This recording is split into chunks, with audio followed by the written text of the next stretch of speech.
Good morning, I'm Nashika, and this is your June 6th briefing from chale.news. Today, Ghanaians fleeing South Africa with literally the clothes on their backs. Two government ministries are publicly contradicting each other over 1.6 billion Ghanaian cedis, and Kumasi, your taps are going off on Tuesday. Let's get into it. The second batch of Ghanaians being evacuated from South Africa is gathered at the High Commission in Pretoria right now. Some of them arrived with nothing but what they're wearing. They depart today, Saturday. A third group follows Sunday. This is an ongoing evacuation, and the stories coming out of it are heartbreaking.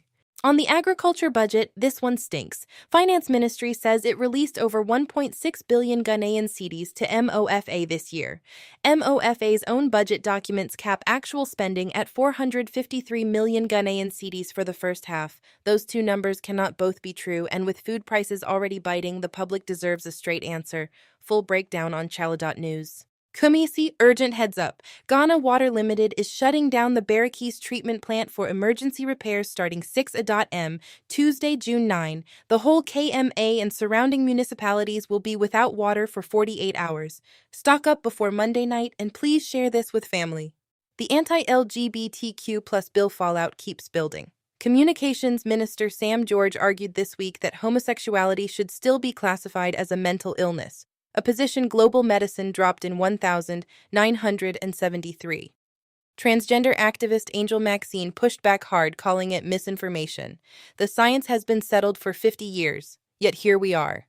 From the June 4th floods, 14-year-old mommy from Old Ashongman woke up to her bed floating. She smashed through a window to survive. Her family lost almost everything, and as of now, neither the AMA nor the government has announced any relief for flood victims.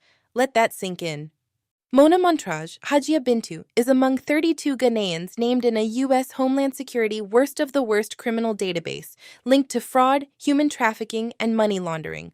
All 32 face potential deportation proceedings. Big story. Read the details on chale.news. On the power front, a 900-megawatt combined cycle power plant is coming to Takoradi. Energy Minister Dr. John Jinapur says the AXA-partnered project has actually been moved up from December 2027 to September 2027. If it delivers, it's a significant boost for national supply.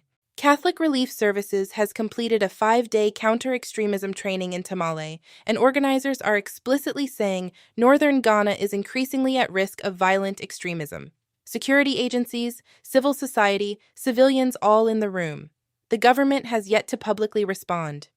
Ghana's Nurses Union had a blunt message for International Nurses Day: a hungry workforce cannot protect Ghana's health. The GRNMA is demanding the government implement agreed conditions of service, conditions that have apparently been promised and not delivered.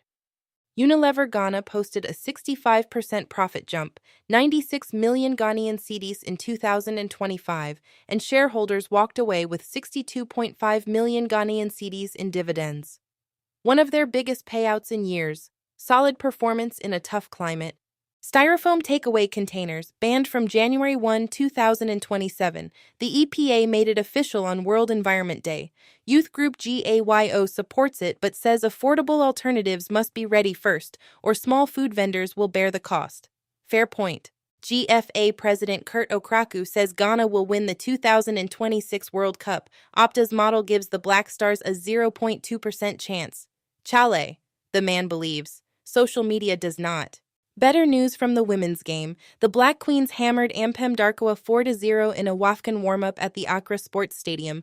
Badu, Boyahlorka, Niamekye, and Owusu all scoring. They are looking sharp ahead of the tournament. And in football money news, Forbes confirmed Messi and Ronaldo as billionaires on the same day, June 5, 2026. Ronaldo at $1.2 billion, Messi at $1 billion.